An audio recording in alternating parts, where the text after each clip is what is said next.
Hey guys, what's back to the video. With 2022 wrapping up, in this video I'm giving you guys my top 10 most disappointing movies of the year. This movie was filled with highs and lows, and in the mix there were movies that I was super excited for multiple different reasons, but just ended up being a disappointment. So in this video I'm going to be giving you guys the top 10 most disappointing movies of the year. And if you don't want to miss any of my other end of the year wrap up ranking videos, like my top 10 movies of the year, my 10 least favorite movies of the year, as well as a bunch of other rankings, make sure to subscribe and notifications on so you don't miss any time I upload a new video or I go live. Both wasting more time. Let's get into it. Let me know your 10 most disappointing movies of the year in the comments down below. But starting off my list, in 10th place for me is Tar. This movie is a 3-hour epic, or at least it tries to be. I mean, I really like the personal elements of this movie, and Cate Blanchett as Lydia Tarr is one of the greatest performances of this year. But at the end of the day, this story is too simple to justify a 3-hour runtime.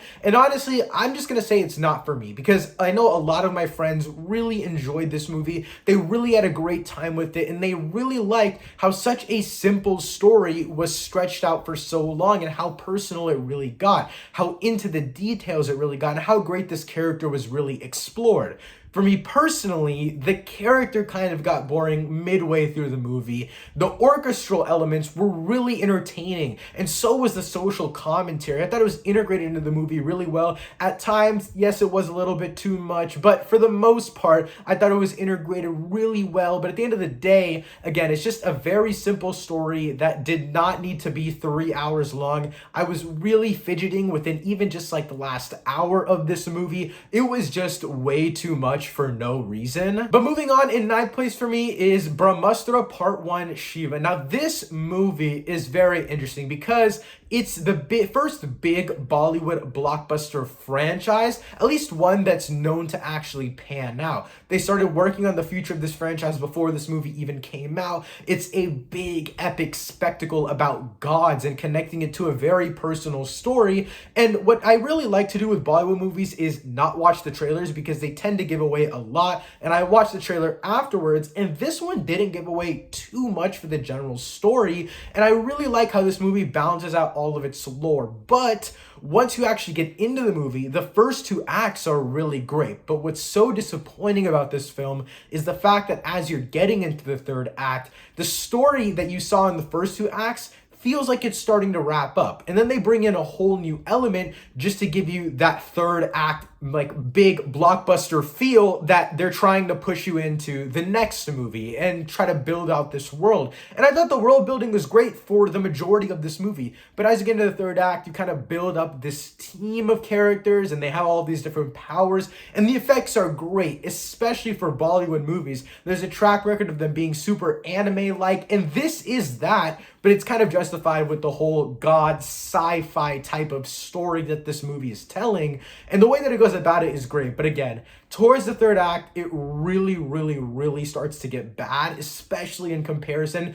to the first 2 acts. And I also think it's a thing with the character decisions. There's one specific character that I'm not going to spoil the movie if you haven't seen it, but there's one character that I wish they kind of left out going into the 3rd act, because it felt like she was really just a nuisance, and there was no point of having her in there, especially with a whole new team that you just introduced. There was just too much going on going into the 3rd act, and it kind of took away from the rest of the movie, in my opinion. Next up on the list, though, in 8th place is Crimes of the Future, directed by body horror legend David Cronenberg. Going into this movie, I had seen one trailer, and I knew who David Cronenberg was, obviously, and I knew about the cast of this movie. I mean, it stars so many great actors like Viggo Mortensen, Leah Sedux, and Kristen Stewart. And so I was really excited for this movie. I thought the performances would be amazing. I knew that it was going to be a high concept, very interesting idea movie. And then I got into it, and the concepts were really cool, and the world building was really cool.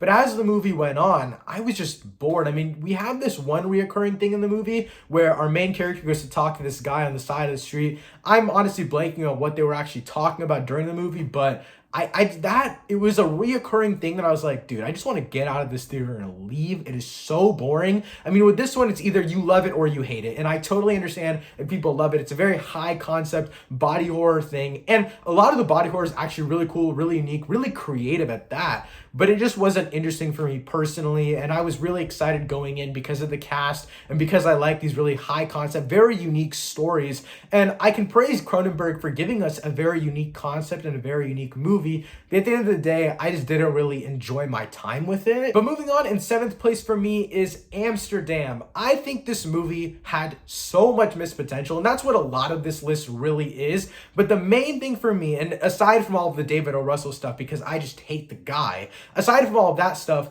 the cast alone, this movie had so much riding on it. I mean, you have Christian Bale, Margot Robbie, John David Washington, Robert De Niro, Anya Taylor-Joy, Rami Malek, Chris Rock, so many other amazing actors and actresses in this movie, yet it manages to be one of the worst acted movies of the year. I'm taking some of these Netflix movies acting over this movie. I mean, this movie proves that you can't just throw actors together and let them do whatever they want. I mean, the mystery itself is all right. It's not a bad mystery per se. I guess I like the way it unfolds, but it's just because Christian Bale is entertaining the whole time. And that's literally the only thing that this movie has going for it. Even Margot Robbie, one of, if not the best working actresses right now, just doesn't do anything with the script in this movie. And there's this one scene that's pretty late in the movie, and I'm not going to spoil what happens, but it's kind of like a hypothetical situation that's going on in Margot Robbie's head type of thing.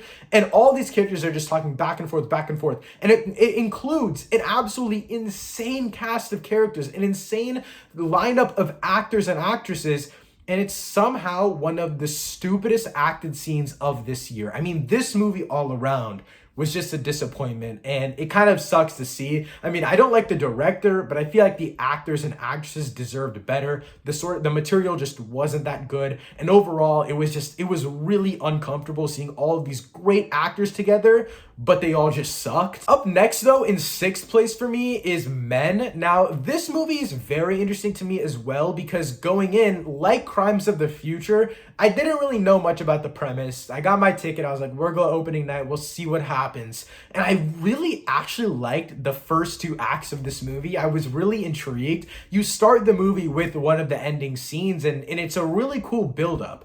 But eventually, at least I would say like halfway through the 2nd act, you kind of get all these social commentary things just absolutely thrown onto you. And I really like Tar for the way that it implements the social aspects into Lydia Tar's life. But in this movie, it just does not work at all. And then in the 3rd act, you get to all this body horror stuff, and it does not work. I'm pretty sure it was the only movie this entire year that I watched where like 3 or 4 people actually walked out of my theater. It was only like halfway through the 3rd act. The body horror stuff had just started, and 4 people just left my theater and they just never came back. I had maybe 1 or 2 other movies this year where people left the theaters that I saw, and this one, it was like 4 people pretty much all at the same time were just gone. And that's why I consider it a huge disappointment, because I felt like in the 1st act, it was going very strong. And then as you get through it, you have this great performance by our lead actress. You have some pretty great cinematography, but the final act, story-wise, just diminishes all of it, throws it all out the window, in my opinion. Now to get into my top 5 most disappointing movies of the year. Before we get into, as always, let me know your most disappointing movies of the year in the comments down below. But in 5th place for me is The Northman. Now, this one's very interesting, and I take 100% blame for me thinking this movie is disappointing, because I expected it to be like a top 5 movie of the year. I expected it to be some sort of generational movie, and it is 100% my fault for expecting so much out of the movie. I mean, for me personally, it was just like, I love Robert Eggers. You got Alexander Skarsgård, Nicole Kidman, Anya Taylor-Joy, Ethan Hawke, just an amazing cast. You have a great cinematographer. You have this Viking story, and this movie it didn't live up to my expectations. I expected this to be like a 9.5,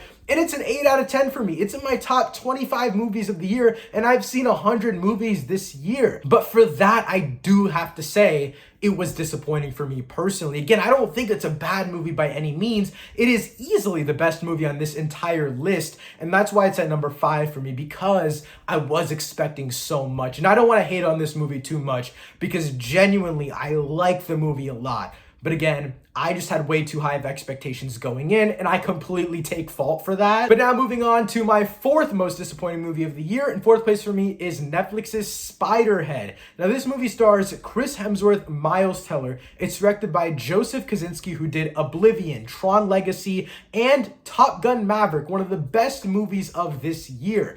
And then I watched one of the trailers for this movie. I saw that it was kind of like a Black Mirror, some more realistic sci-fi movie, kind of messing with reality in this futuristic world. And I was like, Netflix, I am in. I love the first few seasons of Black Mirror. You got Chris Hemsworth, Miles Teller. I'm completely in with this one. And then you start watching the movie. The first act is great. And then you get to the second act and you get to some of these reveals. And then you're like, okay, I saw that one coming. I saw that one coming. I saw that one coming.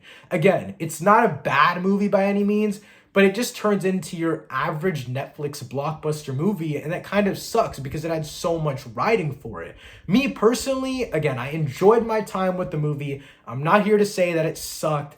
But again, I feel like it had a lot more potential going in with knowing Netflix made Black Mirror. This is a Black Mirror-esque movie. I think the Black Mirror aspects of it are cool, and I think the way that they go about it is cool. But at the end of the day, once you get like halfway through the movie, everything becomes predictable. You know where each character is going, and you know the end goal of the movie. And it kind of sucks that they make it all blatant halfway through the movie when it feels like they did a really great job from the first part of the movie to the middle of the movie. And then again, it kind of falls off towards the end there. Getting into my top three now, in third place for me is 3,000 Years of Longing. This is directed by George Miller, whose last movie was Mad Max Fury Road, one of my favorite movies of all time, arguably the best action movie ever made. And then you see the trailer for this movie and you're like, okay, Idris Elba, Tilda Swinton, it's a weird genie going through time movie, and you're like, okay, I'm in. I went to watch this movie. It's an hour and 48 minutes. It feels like 3 hours. This movie feels way too long. I don't know what. Sorry, I just get frustrated talking about this movie because I feel like there was so much riding on it. There's so much cool elements in this movie. I mean, you have Idris Elba and Tilda Swinton, some of the best working actors and actresses right now. And you give us this story that we feel like we get no real emotional connection to. It's an hour and 48 minutes of just jumping around all of the time. And I really do feel like Idris Elba tried to make it work, and so did Tilda Swinton. And you kind of get that in the very end of the movie. I'm not going to give any spoilers away, but in the very end of the third act, I kind of started to get this emotional connection towards the relationship between these two characters. And I really like the way it connected together. And I like the way that they kind of like sealed off the love story, the general story, and just wrapped up the whole movie.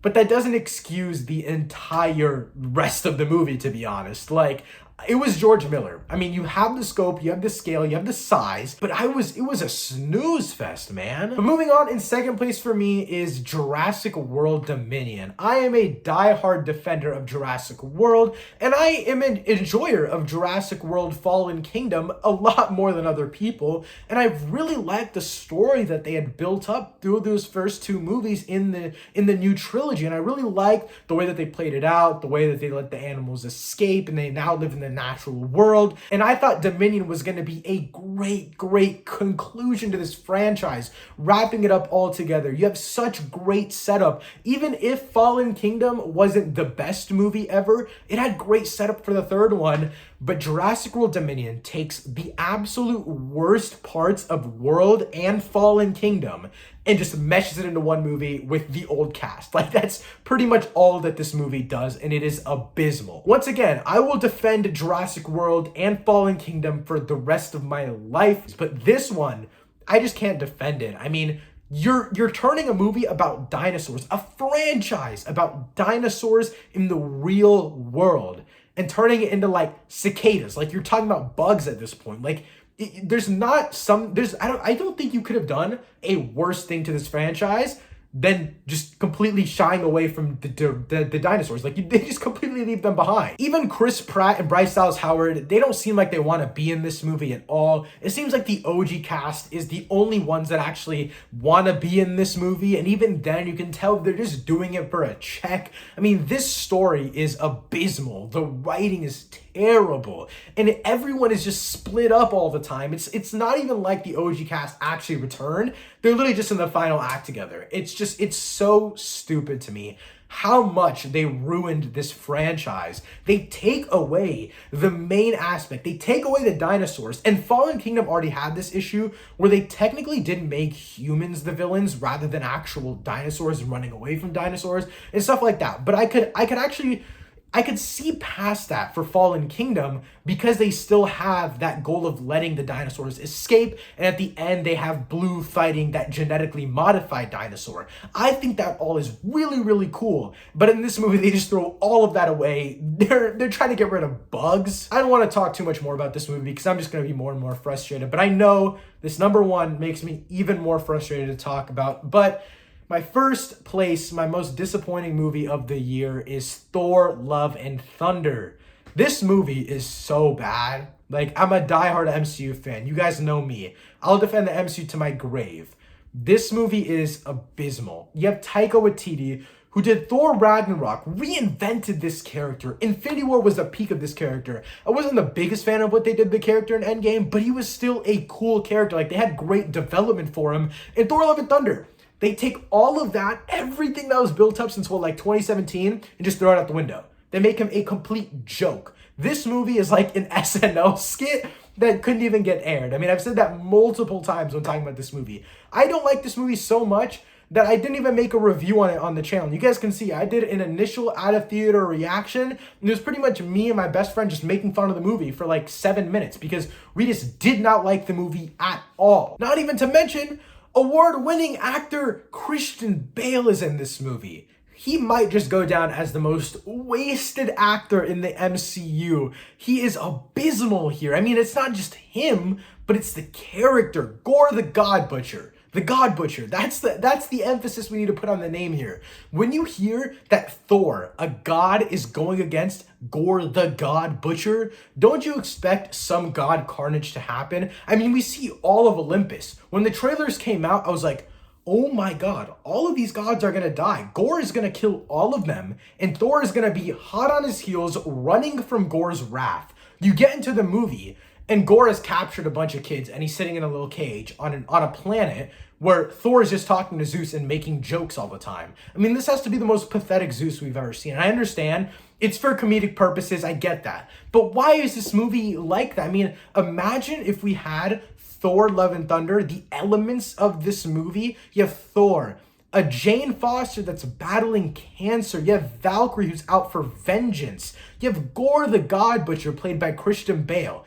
Say you put all of that into the vibe, the tone of the original Thor movie, that might just be one of the best superhero movies ever made, because Thor 1 was ready to just be ruthless to the characters. I mean, Thor was banished from his own planet from his dad.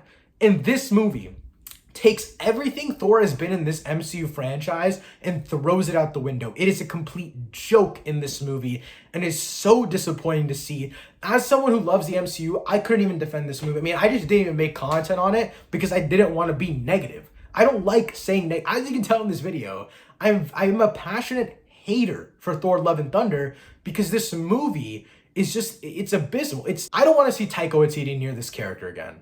Thor 5, if it ever happens, I don't want to see Taika Waititi near it. I want a Chris Hemsworth story.